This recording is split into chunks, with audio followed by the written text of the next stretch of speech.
이 이동통신 장비에서 사용되는 칩이요. 이게 그 유명한 지라관륨이에요. 우리가 뭐 A사 레이더의 성능을 뭐 엄청나게 높이기 위해서는 지라관륨으로 만든 첨단 소재 칩이 필요합니다. 맞죠? 이 지라관륨 칩이 고열에 잘 견디거든요. 항복 전압도 높고. 그러니까 이게 무슨 얘기냐? 와트수를 칩에다가 많이 걸어줘야 되잖아요. 무선을 때려야 되니까. 그래서 지라관륨 칩을 써요. 그래서 이제 A사도 마찬가지죠. 무선 파장을 날려줘야 되니까 지라관륨 칩을 쓰면 좋은데, 이게 지금 전 세계에서 몇 개, 뭐 제대로 하는 나라가 뭐 거의 없죠. 많이 없어요. 두세 개. 예, 미국, 일본, 뭐 한국 뭐 몇 개 없습니다. 지라관륨 칩을 직접 만들어서 이렇게까지 가는 데는. 그 우리나라가 제가 보기엔 레이더 테크놀로지 지금 이 순간 세계 최고 수준이거든요. 미국 포함. 앞으로 더 좋아질 겁니다. 그러니까 이 소자에 관해서는, 그러니까 그거를 해석하는 알고리즘은 또 다른 문제죠. 어떤 신호가 왔는데 이거를 뭐로 해석할 거냐는 또 다른 문제지만, 소자에 관해서는. 뿐만 아니죠. A사 레이더 만들 때 신호에서 잡음을 걸러내고 변조하고 증폭시키려면 눈곱만한 조그만 칩 들어가요. 그 MMIC라 그럽니다. 그 MMIC, 그거 누가 저기 그거 최근에 성공했어요. MMIC. 그 다음에 이것도 지라관륨으로 만들어요. 그러니까 또 뭐냐면 통신 장비에서 또 무슨 짓을 하냐면 디지털 무선 주파수 복사 기술이 사용돼요. 통신 장비에서, 이 기지국적 장비에서. 그러니까 이 휴대폰에서 나오는 그 무선 주파수를 그 복사해서 쓰는 모양이에요. 그게 사용된단 말이에요. 이게 DRFM이거든요. 디지털 라디오 프리퀀시 메모리. 근데 이게 무슨 기술이냐? 이 원리를 군사적으로 딱 적용하면 이게 전자전이에요. 그러니까 상대방의 레이더파랑 똑같은 레이더파를 복사해가지고 상대방을 때려버리는 거죠. 그럼 상대방 먹통되죠. 그게 전자전이죠. 그 주파수를 복사해서. 그래서 이게 뭐가 되냐면은 이게 다 지라관륨 칩 쓴다고요. 이거 다 이동통신 장비에서 쓰는 칩들이에요. 이동통신 장비에서 사용하는 로직들이고, DRFM이라든지 MMIC라든지 전부. 아까 그 MMIC도 이동통신에서 쓰거든요. 그래서 우리가 이미 이런 영역에 삼성전자를 필두로 해서, 삼성전자가 이걸 처음부터 끝까지 혼자 하겠어요? 그 관련 업계 생태계가 구성이 되어 있는 거죠. 그래서 이미 이 베이스가 깔려 있는 거예요. 그래서 저는 레이더라든지 전자전 장비는 미국에 필적하는 세계 최고 성능까지 간다, 우리가. 그 다음에 그걸 이제 조금 변형해서 생각을 해보면은, 적외선 센서, 그러니까 IR, 그거 세계 최고 수준 간다. 그것도 결국은 어떤 종류의 신호를 전자로 바꾸는 거니까. 감지해서, 소재상에서. 그 다음에 예를 들면은 소나는 뭐냐면 이게 그러니까 이 vibration pressure거든요. 물에서 음파를 써가지고 그 음파의 프레셔, 음파 압력을 전기 신호로 바꿔주는 거예요. 무조건 아무튼 이쪽 단은 전기 신호가 돼야 돼요. 전자 신호. 그래야 전자적 처리를 하죠. 그래야 그걸 가지고 해석을 하죠. 그러니까 이것도 지금 세계 최고 수준 가고 있거든요. 우리가 언제 잠수함 소나 만든 지가 얼마나 됐어. 뭐 천안함 이후부터 팔 걷어붙이고 덤볐죠. 그래서 이런 종류의 군사 전자장비 쪽이 거의 세계 최고 수준이에요. 그리고 앞으로 진짜 세계 최고 수준 될 겁니다, 이게. 그래서 지금 드론 같은 걸로 걱정 마세요. 이건 정부가 제대로 전략을 세우고 있고, 특히 이제 좀 군부가 보면은 군의 뭐 위관급, 중령급도 장군급도 그런데 좀 친북스럽고 친중스럽고 문바스러운 자들이 군데군데 많아요, 지금. 굉장히 많아요, 의외로. 이게 정신무장에 덜 돼 있어요. 이 삶과 죽음을 딱 직시하는 자유공화의 전사로서의 정신무장이 덜 돼 있어요. 그래서 이런 일들 겪어가면서 이게 좀 많이 걸러져야 됩니다. 그 걸러지고 나면 아무것도 아닙니다. 이 정도는 뭐 아무것도 아니에요. 예. 그러면 다시 중국 얘기로 돌아와 보죠. 이렇듯 한국과 미국을 중심으로 중국에 대한 군사적 억제가 진행되고 있을 뿐 아니라 중국인의 정치 심리가 아까도 말씀드린 듯이 체제 체제 우월성에 대한 세뇌, 그 다음에 체제 취약성에 대한 실감, 그 다음에 체제 악마성에 대한 각성, 이 과정을 지금 이렇게 가면서 이제 변화하고 있는 거거든요. 이제 말씀드렸듯이 제로 코로나 정책이 대실패하면서 이제 중국인의 정치 심리는 전혀 다른 차원, 즉 이제까지의 체제 우월성 세뇌에서 체제 취약성 실감으로 이제 완전히 바뀌었단 말이죠. 그런데 여기에다가 중국이 이제 자기 머리에 대고 스스로 총을 쏘는 사건, 혹은 자기 발에 대고 총을 쏘는 사건, 이건 영어식 표현이에요. shoot in one's own feet, 뭐 그래요. 우리말로는 도끼로 제 발등 찍었다는 거죠. 그런 게 많단 말이죠. 이게 이제 중국의 개판 경제정책인데요. 저는 2020년 그 8월에 이른바 그 3홍선 정책, 3 Red Line 정책에 대해서 저는 상당히 거기서 그거를, 이거는 중국 공산당이 뭐 자기 죽을 꿰낸 거다라고 봐요. 그거를 이제 흔히 이제 경제 해설을 하시는 분들의 대부분이, 뭐 한국도 그렇고 영어로 하시는 분들도 중국 공산당이 부동산, 저게 중국 GDP의 한 30% 차지하는데 저거를 그냥 우습게 보고서 저걸 뭐 그냥 몇 가지 조치 취하면 될 거라고 생각을 하고 저런 조치를 취했다가 독박 썼다. 어떤 조치냐.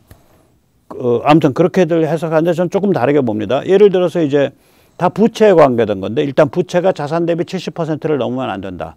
그런데 그 자산에는 분양 선수금은 넣지 않는다. 그 다음에 부채가 보유 현금의 100%를 넘으면 안 된다. 그 다음에 순부채가 순자산 대비 100% 넘으면 안 된다. 이러한 룰이에요. 이 룰 중에 어느 하나라도 걸리면은 더 대출하지 말아라. 이렇게 오다를 때린 건데, 문제는 뭐냐. 중국 건설회사의 99.99999999%가 저거의 셋 중에 어느 하나는 걸리고요. 잘 나가는 건설회사의 거의 대부분이 셋 중에 둘은 걸려요. 그리고 잘 나가는 건설회사 중에 상당수가 셋 중에 셋 다 걸려요. 그러면 저런 정책을 왜 했을 거냐? 제가 보면 한 두 가지 이유가 있는데요. 중국은 일단 모든 걸 불법을 만들어 놓고 편법으로 풀어주는 방식을 취해요. 예를 들어 농민공, 불법적 존재예요. 호적을 등록을 안 받아주잖아. 그럼 농민공끼리 결혼해서 아이를 낳아? 호적이 그 지역으로 안 돼 있기 때문에 아이는 공립학교를 못 들어가요. 그럼 사립을 들어가야 되는데, 그때 사립이라는 건 굉장히 질이 낮은 그냥 뭐 오류 학원이에요. 걔들이 그런 식으로 시스템을 짜놨다고요. 그리고 뭐 파업을 한다, 뭐 항의를 한다, 그럼 너 집에 가 임마. 너 불법적 존재야. 너 불법적 존재야. 그래서 집으로 보내버린다고요. 그러니까 저렇게 해서 일단 전체를 다 대출을 못 받게, 신규 대출을 못 받게 다 막아놓고 그걸 가지고 장난질을 하겠다라는, 그러니까 불법으로 막아놓고 편법으로 풀어주는, 편법으로 선별적으로 풀어주는 방식을 하겠다라는 하나는 그런 욕심이 있었을 거고, 다른 하나는 진짜 욕심은 뭐냐.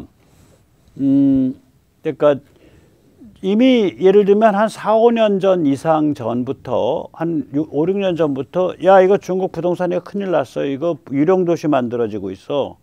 이래서 중국 쪽에 투자된, 특히 부동산 쪽에 투자된 해외 금융 자본들이 만기가 되면 돈을 빼내가기 시작을 했다고요. 그러니까 부실화되고 있는 상태에서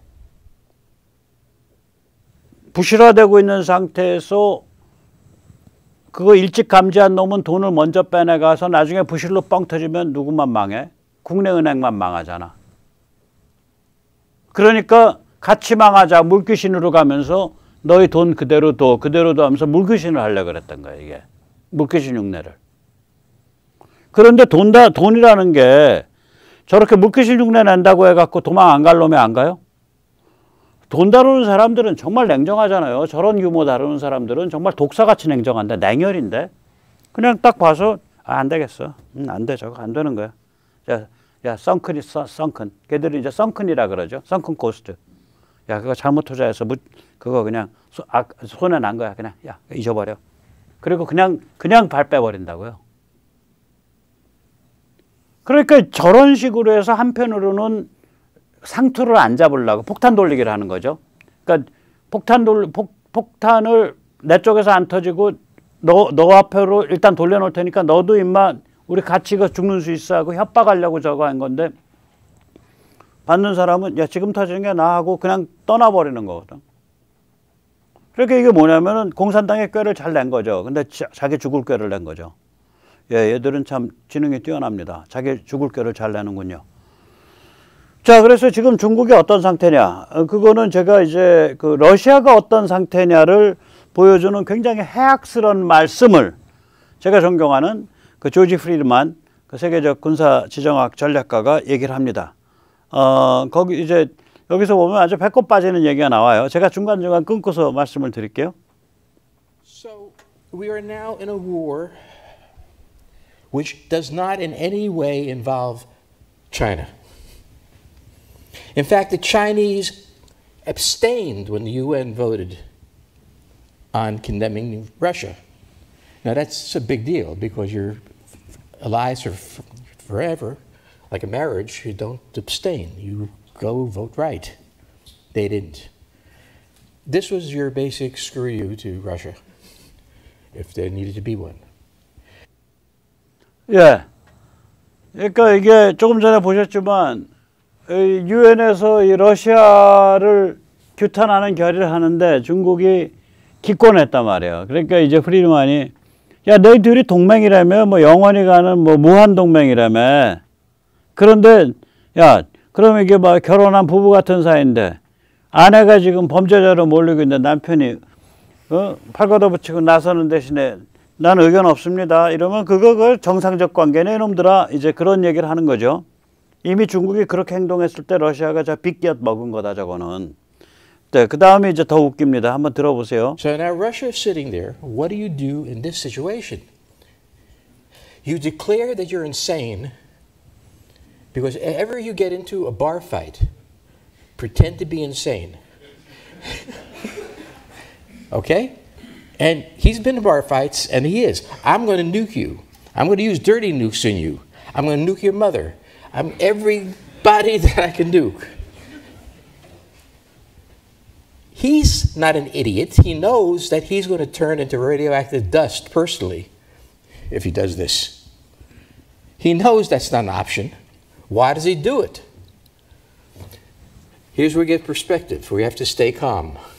You have to say, he's doing it because his back's against the wall and he's got to do something. 예. 그러니까 이제 푸틴이 저게 미친 광인 흉내 나는 거다. I'm gonna nuke you. 그때 nuke는 이제 뉴클리어의 이제 그냥 일반적 이제 비속어 비슷하죠. 일반적 그냥 비속어라기보다 일반 그러니까 보통 그냥 편하게 쓰는 말. I'm gonna nuke you. 그런데 이제 그 동사로도 쓴단 말이죠. 너 핵으로 조질 거야, 임마. I'm gonna nuke your mother. 네 엄마, 네 애미 핵으로 조질 거야, 임마. I'm gonna nuke everybody. 난 누구든지, 나 모든 사람 다 핵으로 조져버릴 거야. 그런데 이게 웃기는 게 F워드랑 같잖아요. F-U-C-K. 그 영어로 욕할 때 I'm gonna F you 그러잖아요. 그 다음에 I'm gonna F your mother. 그러고, 예, 그거를 딱 연상시키는 그런 아주 흉악한 농담을 하시더라고요, 양반이. 그러면서 이제 하는 말이 푸틴 바보 아닌데 핵 가면은 낙진 자기가 다 뒤집어 쓴다는 거 아는데 지 머리부터 뒤집어 쓴다 그 얘기해요. personally. 직접 뒤집어 쓴다 낙진을. 근데 못 간다. 그런데 깐다고 저렇게 미친 소리 할 때는 저놈 공지에 몰렸구나 라고 우리가 냉정하게 판단해야 된다. 그러나 못 간다 그 소리죠. 우린 차분하고 냉정해야 된다. 핵 가면 어떻게 핵 가면 어떻게 똑같아요. 야 드론 왔잖아. 야 드론이 말이야 여기에 탄저금 뿌리면 어떻게 탄저금 뿌리면 어떻게 이런 식으로 해서는 이거는 문재인 손아귀에 놀아나는 거예요. 바로 우리가 그러한 심리적 패닉에 빠지라고 문재인이 저짓거리를 저질렀다라고 저는 의심하고 있으니까 네, 문재인 씨는 본인이 억울하시면 연락 주십시오. 출연해서 귀화가 하시고 싶은 말씀을 1분 동안 실컷 하게 해드리겠습니다. 뭐 1분 이상 들을 일 없잖아요. 그 얼굴 보면서. 예, 그래서 이게 이제 말하자면 이게 삼중창이죠. 예, 푸틴은 나는 뉴크 할 거야. 이제 그 다음에 시진핑은 나는 타이완 할 거야. 그 다음에 우리의 경애하는 국방위원장 김정은 위원장께서는 나 불바다 할 거야. 뭐 이렇게 이제 하는 거죠. 푸틴만 궁지에 몰려 발악하는 게 아니라 북중로 트리오 발악을 하는 거죠. 외치는 가사가 다를 뿐 음정과 박자는 동일합니다. 푸틴은 I'm gonna nuke you. 시진핑은 I'm gonna 타이완 you. 김정은은 I'm gonna 불바다 you. 그러니 이번 북한 드론 가지고 전혀 호들갑 떨 필요가 없죠. 겁먹을 필요도 없죠. 예방주사 단단히 맞은 겁니다. 군부에 아직 정신 못 차리고 있는 문바스런 친중스런 친북스런 장교들 꽤 있어요. 이자들 정신 번쩍 차리게 해준 겁니다. 그런데 북한이란 데가 특이합니다. 이 얘기 꼭 기억해 주십시오. 예를 들어 이란 자리에 북한이 있다고 쳐보세요. 저렇게 지금 북한처럼 까불면 저건 전쟁하자는 것도 아니고 도발하자는 것도 아니고 까부는 거거든요. 한 방에 훅 가죠. 북한의 GDP라는 게 우리 50분의 1, 60분의 1인데 미군 빼고도 한 방에 가는 거예요. 그런데 북한도 이란도 같이 테러국가, 스테이트 테러리즘인데 이란은 저렇게는 안 까부는데 왜 북한은 저렇게 까부냐. 북한은 중국을 바로 끼고 있기 때문에 그렇습니다. 대한민국과 미국이 북한을 때리면 중국이 대판 뛰어들어서 싸움 대판 난다. 이렇게 계산을 하고 저렇게 깝죽대는 거죠. 겁대가리 없이. 그러니 우리는 주적을 중국으로 생각해야 돼요. 그래서 제가 아까 처음 보여드렸잖아. 같은 날 중국의 71대 비행기와 7척의 군함이 대만에 가서 도발을 했어요. 그러면 그 상황과 이 상황을 연결해서 얘기해야 될 거 아니야. 그 다음에 조금 더 연결한다면 그 전전날 있었던 크리스마스 학살, 푸틴의 헤르손에 그걸 연결해서 얘기를 해야 될 거 아니에요. 왜 이런 얘기들을 언론이 안 하냐 이거지. 예, 우린 고달픈 팔자입니다. 우린 중국을 주적으로 생각해야 돼요. 북한은 하루아침에 해장국거리예요. 고달픈 팔자죠. 그러나 니체가 말했습니다. 우리를 죽이지 못하는 것은 우리를 강하게 할 뿐이다. What fails to kill me only makes me stronger. 네, 오늘 여기까지 모시겠습니다. 감사합니다.